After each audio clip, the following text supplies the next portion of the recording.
And girls, today you're going to be making what's called a thumbnail sketch. And this is a small sketch of ideas to help you prepare for a bigger project. So to get started, we're going to take our piece of paper and you're going to fold it in half from side to side,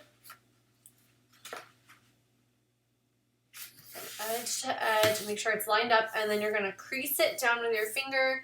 I like to also press it down with my fingernail to make it extra creased. You're going to reopen it back up, and you're going to then fold the bottom up to the top so that it's folded the other direction, so that you're going to end up with 4 squares or rectangles on your paper.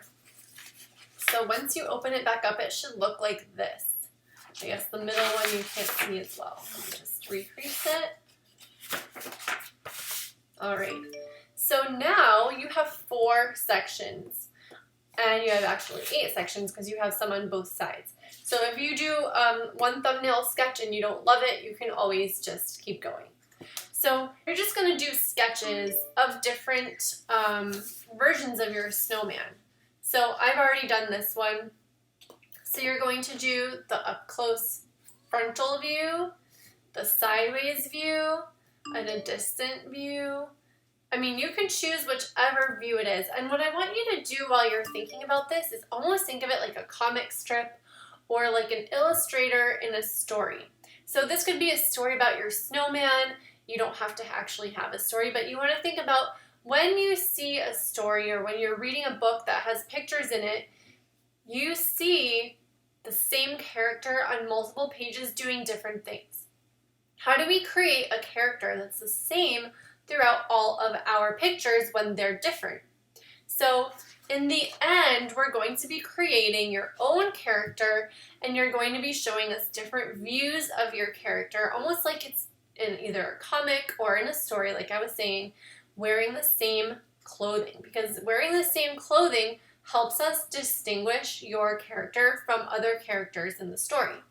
So today's sketches are just going to be of your snowman. We're going to practice by doing snowmen, and then I'm going to give you the choice of doing your own animal or character. So because it's December, and I know some of you have already asked me if we're doing holiday projects, we're not doing a holiday project, but you could make this your holiday project if you wanted to.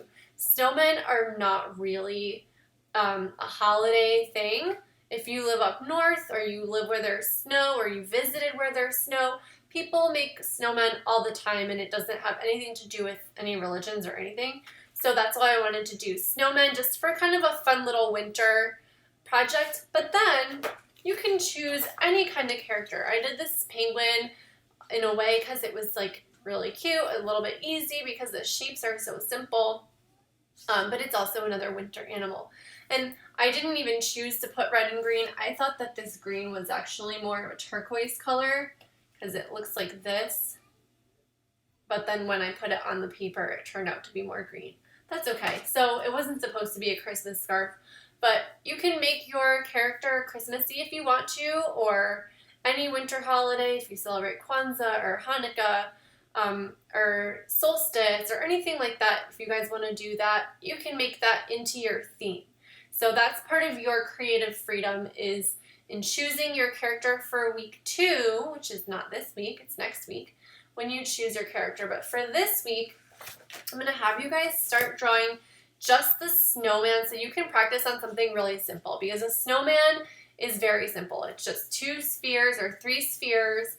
You could draw a hat on him and a scarf on him, and think about the way his nose looks.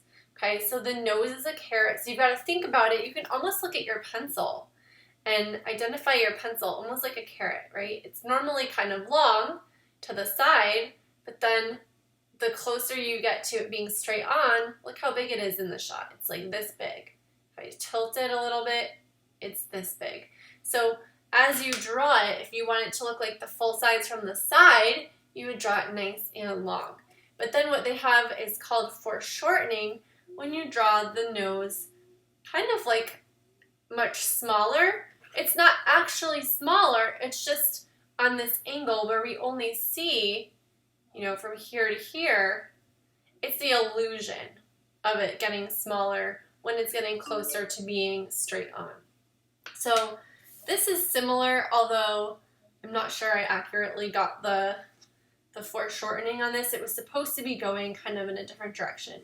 But that's why we're experimenting. We're kind of trying to figure out how to draw accurately so that we can show the different angles of the snowman. So that's what you guys are going to be working on now. I'm going to give you some visual references, and you're going to be able to draw your snowman with different elements.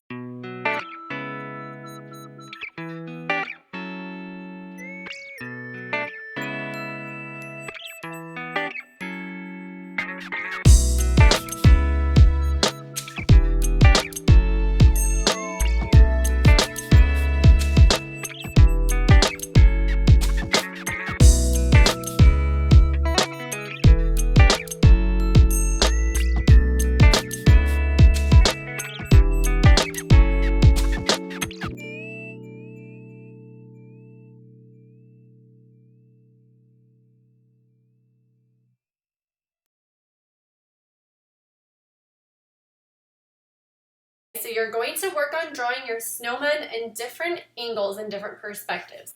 Be creative and good luck!